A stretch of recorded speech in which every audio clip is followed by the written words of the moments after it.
Anxiety is like that tag on the back of your shirt. You know the one. You don't always notice it right away, but it can be really irritating. Ignoring it won't make it go away. You gotta do something about it if you want to change the way you feel. Hi, I'm Mallory Grimsey. I'm a teen therapist, and if you want coping skills to deal with your anxiety, you are in the right spot. I'm going to be sharing 5 different strategies in today's video. Coping skill number 1 is saying thank you. Anxiety is just doing its job. It's letting you know that something new or different is going on, and it might be a little uncomfortable or potentially dangerous. So when you express gratitude and say thank you to anxiety for doing its job, it knows that it can chill out and not shout at you to try to get your attention. You've seen it, you've acknowledged it, and you've expressed thanks for doing a good job. Coping skill number 2 is make a move. Sometimes we forget that we can actually change or leave the situation. So if your irritability or anxiety is being caused by the tag on the back of your shirt, you have some options. You can cut the tag out, you can put a piece of tape around the tag, you can take the shirt off and change into a new shirt. There's lots of possibilities here. Coping skill number 3 is connecting with others. We are social creatures and we are not meant to go through this alone. So when you're feeling anxious, sometimes talking about it with other people who you trust and respect can help you think about it in new or different ways, or come up with solutions that you might not have thought of before. It's one of the reasons that I love my teen growth therapy groups. It is so cool seeing how everybody shares what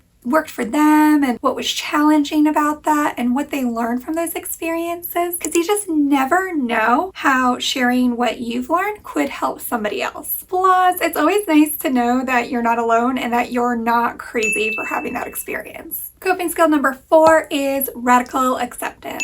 Radical acceptance is acknowledging the reality of the situation so that you can roll with the punches. When you can identify and realize the reality of the situation, then you can make informed choices and decisions on what you want to do about it. Coping skill number 5 is changing the way you feel. When it comes to anxiety, we all have physical responses to anxiety. This is totally normal. It's your body's and mind's way of informing your experience. But sometimes our bodies like to shout at us, and so changing the way we physically or emotionally feel requires you to engage in some sort of self-soothing activity. DBT actually dedicates a whole module to the skill set of self-soothing using your 5 senses plus movement. I've personally added creative expression to this category as well. That's my own spin on it. If you're looking for inspiration or ideas on how to use this to alleviate your own anxiety, I have a great video about how to use these skills right over here. I hope that you found the information in this video useful and helpful, and if you did, please share it. You never know who you could be helping. Thanks for watching.